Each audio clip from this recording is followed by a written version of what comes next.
Hey everyone, it's Friday of week 1. We are on painting number 5 of the Summer Paintings project. And it's been a fun week painting from these iPhone photos. We've done 2 paintings of Agnes, 2 paintings of Cecily. And today we're going to go back and paint Agnes one more time. And we're going to do it under that weird light that we did on the same day as day 1. I thought that was a lot of fun. So we're going to do that. We're going to try a portrait of Agnes, see how it goes. So if you're enjoying this project and you want to support us, you could do so by just sharing this with your friends or family, wherever you hang out online, like YouTube, Facebook, Twitter, Instagram, wherever it is. Share it with your friends and I would totally appreciate it a ton. Also, these paintings are for sale. Just a reminder, they're for sale for $250 a piece. So if you click on the link in the description, you'll find my website in the description, and it'll take you right to these paintings for sale. So let's get to it. Let's paint. All right, I'm super pumped about this painting today. We are working from a photograph of Agnes. Agnes is my older daughter, my firstborn. She is 3 years old. And she is just so spunky and full of so much personality. If you haven't met her and you live in Baltimore, I would say you're missing out. She's amazing. She's a blast. She comes to art openings a lot with me, and she's just a blast. She loves art. She loves people. So anytime that we go to openings, she wants to introduce herself to everyone there. Like, here's a good example. St. Charles, it's a gallery run by Dominic and Christine in Baltimore, good friends of mine, Dominic Terlizzi and Christine Stiver. They run this fantastic space called St. Charles. And I had a solo show actually with them last year. It was just an amazing experience. And I love Dominic and Christine. They're so great. But every time we go to an opening at St. Charles, there's always the box full of beer or whatnot at the opening, and Agnes will just run over and grab beers and then try to bring a beer to everyone, be like, here you go, here's a drink. So that kind of like sums up Agnes's personality. And she's bringing these drinks to like totally random strangers that she hasn't met, but she's like, just wants to say hi to everyone and just wants to give people things. It's fantastic. She's amazing. So anyways, this is a painting of Agnes. I took it probably about 6 weeks ago. This photo is her right after she fell asleep, and she was just laying there. I'd probably read a book to her and said some nighttime prayers with her, and she's just laying there, just looking serene and beautiful. And she's all tucked in and has the blanket just over her chin, and it looked great to me. It was just another one of those moments where you see something, you're like, got to take a picture of that. Maybe I'll make a painting of it. Who knows? Beautiful. So that's what we're working with today. Also, today, it's going to be a really weird color space again, because it's in that same super warm incandescent light, I guess Edison bulb light, you could call it. Those light bulbs that you can see the filament on them, and it's like candlelight. So her night lights in that room are all those bulbs. It just makes this great glow. And if you missed the first video of the Summer Paintings project, you can check it out. It's a totally similar light space. Everything is orange, and I used a ton of cadmium paint in the piece. So yeah, let's talk about weird or unexpected color in paintings. There are just so many painters that we could talk about and bring up for this topic, and it's just one of my favorite topics with painting. So what do I mean by like weird or unexpected color? I would say, so first off, a good example for me would be like Vuillard or Bonnard, any of their interiors. Their paintings where they're dealing with people in a space, and you have all these patterns everywhere on the walls, and you get this really strange cast to the painting. So there's tons of Vuillard paintings like this where you have pattern dominating the composition, but then you realize if you look at the figures, their flesh tone is like green or something. Yet it still makes sense. It's just fantastic. So that's like one instance of that really weird color space dominating a painting. Even a painter like Monet, there's a painting of his that I love called A Corner of the Apartment. And I think it's a painting of his son where he's looking from maybe outside, inside, and there are these two huge plants on either side of the doorway, and his son is standing in the middle of the floor. And there's this beautiful blue light just surrounding him, and his whole body is kind of encapsulated within this filtered blue light. And it's beautiful. It's all about color and space and coming from outside to inside. I love the sense of inside outside, the sense of summertime in that painting. It's like one of those days where you have your doors open and you are outside on a patio, and then when you go inside, it feels so dark and strange. Like the colors just give you a weird sensation, and then you go back outside and it's like, whoa, it's so light. It's one of those weird, like you're in between two spaces of light all the time. I love it. There's another painting of his that I think has a great sense of color space and interior. The painting that's at the National Gallery in DC called Interior After Dinner. That piece has a great sense of color and a weird sense of light in it. I love it. You got the light source is actually contained within the painting. And so it makes all of the flesh tones of the figures a little bit darker. The whole painting itself is a little bit darker because of the lamp being included in the picture. So you have the light source is in the picture, and it forces everything else to get keyed a bit darker. So that's also another type of piece that I think does a similar thing. So another thing that I love about weird color spaces is when you get flesh tones being really skewed in a painting, yet they still hold up in the image. So what do I mean by that? I mean, you could think of painters like Dana Schutz. Her flesh tones are like all over the place.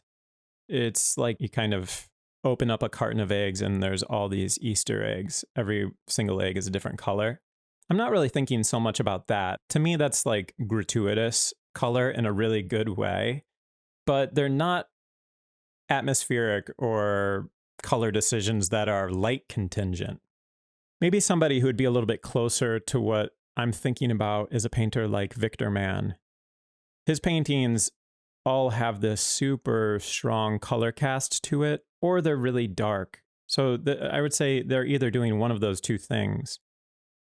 And usually if they have a color cast to it, they're like this super rich, deep blue. And it's beautiful. All of the flesh tones get skewed to this like blue-green range.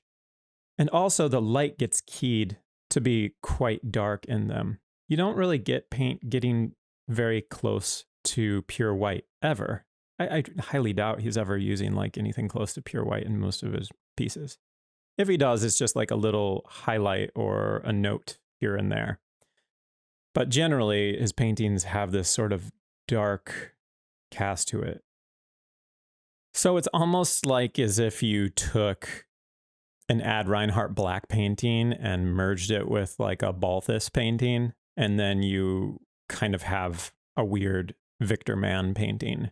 This is super strange, surrealistic situations with figures, and they're also in these really dark, color-specific spaces.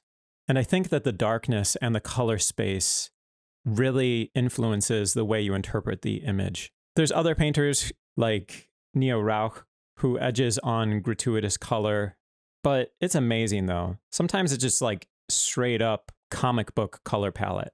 And other times it's really moody and atmospheric. And I would say he's another person for me that when he goes more of the atmospheric route with his color, it feels a little bit more like film color or color in between states, like dusk or dawn color space. You feel like you're in between two states of color. Another painter who I think has this going on in their work, who I think is one of the most underrated American painters, is Edwin Dickinson. So his pieces often have a really similar quality to like Victor Mann's paintings, where they're really dark, they're really colorful. And I think it might have had something to do with the kind of studio he worked in. He was painting in Provincetown, and this is before it was like Cape Cod of today. It was still like a fisherman's village and a good place to live really cheaply as an artist and be able to just paint your whole life, and it was affordable. So what I can gather from some of the stories that I've heard about him painting in his studio, I think the actual quality of light really did play a huge role in the color in his work. So I think he was working under artificial light. And at this point, he's working in the 20s, 30s, 40s. You would have only had really warm electric light. You didn't have fluorescence or daylight balanced light. So he's working under this really warm electric light inside his studio at night often. And there was this one story that I heard about him working for months and months on this painting in his studio. And then when he finally felt like it was nearly done, he pulled the painting outside to look at it under daylight. And he was horrified. He was just like, oh my gosh, these colors look nothing like I thought they looked. And that's one of those situations where he's painting under warm light.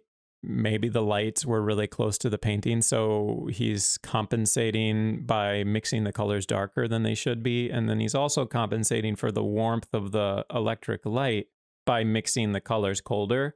And so when he pulls the painting outside, it just has this really rich blue cast to it, really dark painting. I really appreciate that about his work.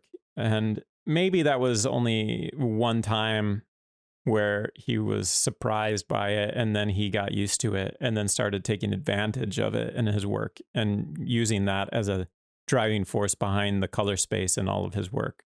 Because it couldn't have upset him that much if he kept making so many paintings in the same color space.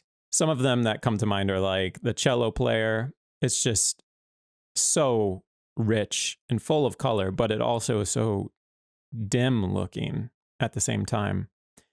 Another piece of his that's so fantastic. If you get a chance to see this in person, do it. His painting called An Anniversary. It's at the museum in Buffalo, New York.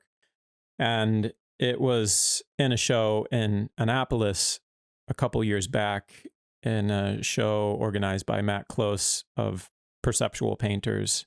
And I got to see that piece in person. And man, it was just so different in person. The darks were full of color, so much color in the darks that you don't get through a JPEG online. So yeah, he's another painter that, man, I love his work so much.